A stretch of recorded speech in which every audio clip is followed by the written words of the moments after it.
Coachella Valley and Blythe. This is Sergeant Hernnadez, and he's going to go over some stats of what's been going on in this area. And this is Supervisor Adoption Counselor Supervisor Damien Cruz. Damien Cruz. He's going to go over some flyers that we have, what's going on at our shelter. So we'll start with the stats first. So this number that I'm looking at here is the total number of responses or calls that we've had. Initial calls for sequence, when we call it sequences when we respond. So the first one, we had 63 this is from June 1st to today. So that seems kind of low. So I would piggyback off of Senior Officer Aceves here, saying that you guys are our eyes and ears out here. We encourage you to call because, again, 63 is pretty low for that span of time. But we did generate 77 follow-ups, 77 more visits out of those 63 calls, that include assisting fire department once, assisting police twice, assisting public twice, picking up 17 dead domestic animals, 1 dead wild animal, investigating 4 bites, investigating 6 possible neglect or cruelty calls, 1 patrol that must have generated from another type of call or a request from the community, stray aggressive calls 7, stray confined animals 2, stray habits, which is like someone's dog running loose and someone complains on them, 1, only 1. And I know there's more than that. Stray injured animals 5, stray open yard, which means an animal in somebody's yard, not on a public road, 1. Stray roaming dogs, just roaming the road or anywhere out in the open, 8. Stray sick animals, 1. Stray tied, 2. Stray tied means some animals just tied up anywhere, to a pole, in front of a shopping center, to one of these electrical poles, anywhere. Wild injured, 1. Wild roaming animals, 1. Some other statistics generated from that, and again, these are low. 1 citation, that might have been for the person that let their dog run loose. Again, if there's more calls, we'll have more citations, and of course, more people being called on for their dogs. I know it's happening a lot. 5 dead animals picked up, 10 animals impounded, and 8 animals turned over surrendered, relinquished ownership over the department, 8 restraining orders issued, and 1 dog quarantined through our bite investigations. And that's basically it. And then we wanted to touch on a few things regarding hoarding and stray animals and what the community can do to help. So regarding hoarding, if anyone ever runs into a hoarding situation, please contact your department. These situations can be very difficult for all people involved. They don't only affect the animal owner, they affect, of course, all the animals, family members, friends, neighbors, and the list goes on. Usually by the time our department is called, it's too late. And there's an overwhelming number of animals without proper care. By that time, all affected, including shelters and organizations willing to help, are greatly impacted. Our department, along with our partners, have tons of resources to help in these matters, so please reach out immediately before it's too late. Although it's never too late in these situations, loss can be avoided if we catch these situations as early as possible. Now, regarding stray animals, if you see a stray animal, report it to our department. Although stray roaming dogs or whatnot is one of our lowest priority calls, it will be documented and the officer will respond as soon as possible. By documenting stray animals, we can identify areas in need of our attention and services, and our resources can be provided accordingly. So with that being said, right now for the whole county area from Whitewater to Tropical Summit to the Imperial County line, I only have 1 animal control officer. So he's running priorities back and forth, left and right. So unless we get a call, that officer will be, that's when he'll be out. Yeah, you guys can use social media outlets, take it into your own hands, use social media outlets, neighborhood applications, of course, goes along with that. You can reach out and communicate directly with your neighbors in your community. Usually these animals belong to someone living nearby, or they may be temporarily running loose, or may have been lost or abandoned. Being proactive and following these tips can resolve these matters, easily resolve these matters sometimes. Is there any questions regarding hoarding or stray animals or animal services? My main question is, and I could be wrong because the last time I tried this, you can't do anything anonymous with your guys' department. You can't. So, okay. But it is public record though. Okay, so if you call in, say, your neighbor or someone, within your, 100 acres, and they have a hoarding issue with dogs, or they have their dogs getting out, you guys always ask for our information, which in turn gets turned over to them, which in turn gets turned over to an issue between neighbors now. So my question is, why do you have to give up our information to them?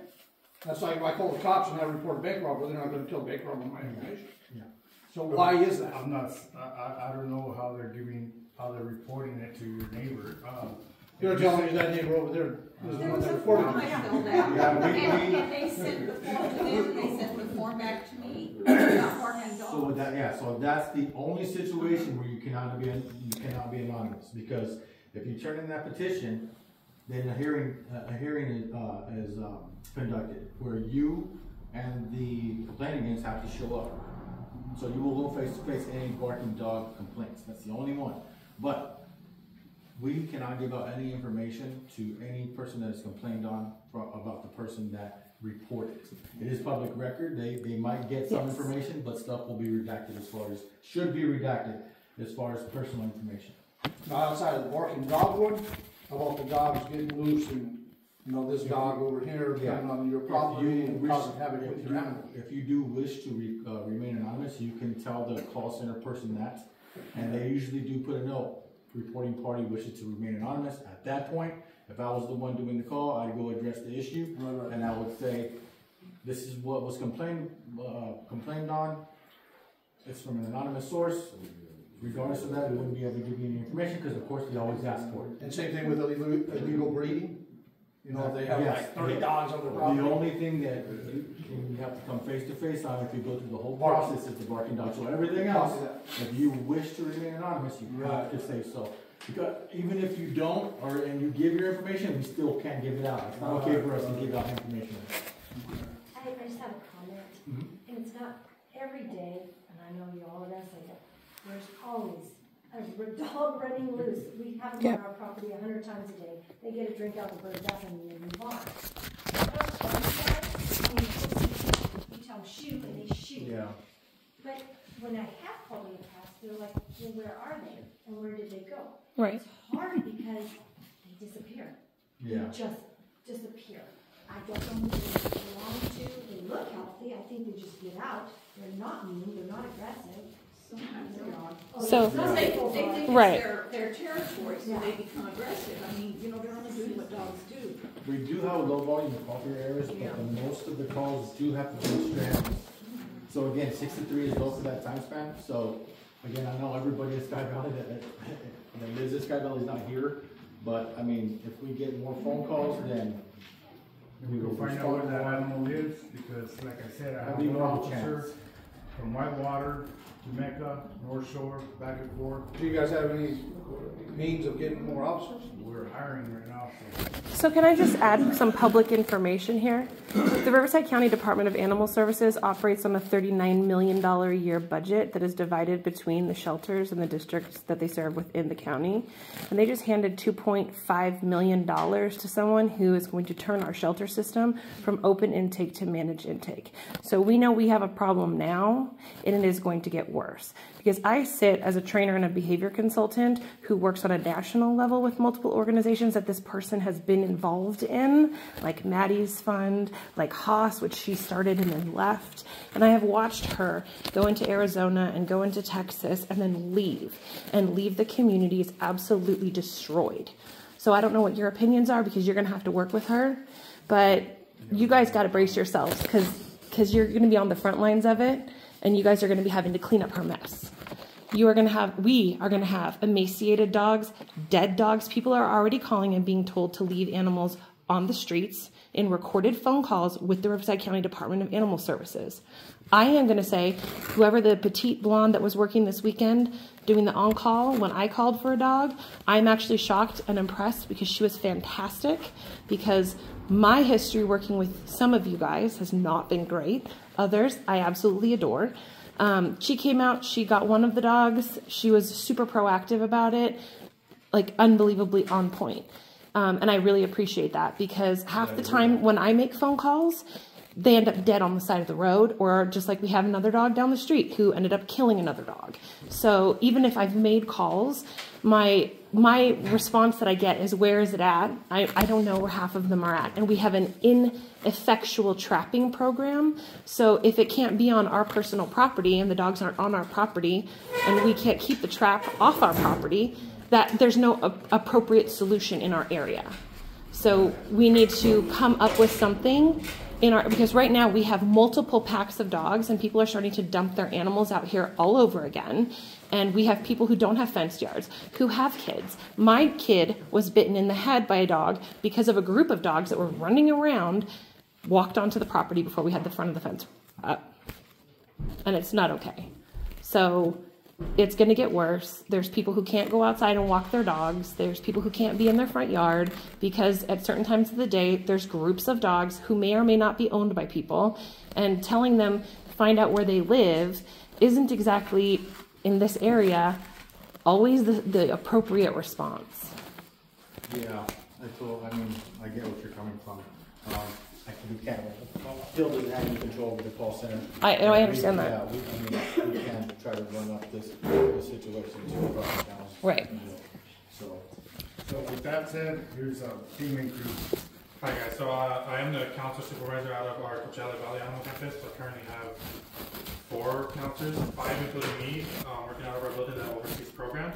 One of those programs being pet support. So what we do is if somebody comes in and they found a stray animal, we try and get as much information from them as possible. They're never asked to leave the animal where the animal was found. That's not accurate. Where the animal to go and dump it or whatever the case may be. We try and assist them as much as possible. If they are unable to take the animal back with them, we do what we have to, and we do impound the animal. With that being said, right now our Coachella Valley Animal Campus has over 200 dogs, and if you guys didn't know, we only have 82 kennels. So the shelter is experiencing extreme overcrowding, and with that being said, we are having our annual adoption event this November 30th, following Thanksgiving, which the adoption fees are going to be waived. So our adoptions do include their microchip, their rabies, and their spay neuter. What post-adoption support do you provide to ensure adoption retention so that they don't go home during one of these free events, get put into a home that they might not be the most placed for, and then end up back in a shelter? Because at that point, it's an owner surrender, and it's not coming in as a stray intake, and it's not coming in on the same hold. Yeah, so with that being said, that would be something that falls under the pet support category. So if somebody is coming in to return an animal for whatever case that may be, that's a conversation that they can have with the counselor at that time. Okay, but what is your process? It's a conversation that they can have with that person at that time. So that's not answering my question. That's each deflecting. Case is different. So there's so many different factors that can be a part of that I can't say specifics. But my question to you was, what do you do in the process of adopting that animal to ensure adoption retention? So when the animal is leaving as an adoption, it is less likely to come back to you in the first place, so that conversation doesn't necessarily need to be happening. You're mitigating that factor. So again, at the time of the adoption where the animal is shown, it's a conversation that they have with the adoption staff. So does that mean that you don't have an active set of POPs that outline what type of supports you're providing all of these adoptions at these events? If you want specifics on POPs or SOPs or whatever it is that you're asking, I can suggest that you email Shelterinfo@rifco.org with very specific questions, and they'll get passed along to the right channels. Cool. Where are the adoption clinics going to be held? Adoption, you mean the adoption event? Uh-huh. It's going to be held at our shelter from 10 to 4 Saturday, November 30th. And where's that? In Thousand Palms? Off of Thousand Palms? Okay, Petland Place. 72050 Petland Place. Okay, thank you. Yeah. Now, do we contact you guys if there's a property that basically boards dogs and they don't even live there? So these dogs are there for 2, 3, maybe a month, just left alone. No supervision. I don't even know if they have water or anything. Yeah. They're just dumped. And they get out and wander around. They'll bite you. But yeah, they're aggressive dogs. Husband. Just give us a call. Okay, so it comes through you guys? Okay, copy that. And what's that phone number? 760-343-3644. 3644. Thank you. You want any more calls? I think you're gonna get them. What do you do in the case of mountain lions? Mountain lions. Fish and game. Only if that's fish and wildlife.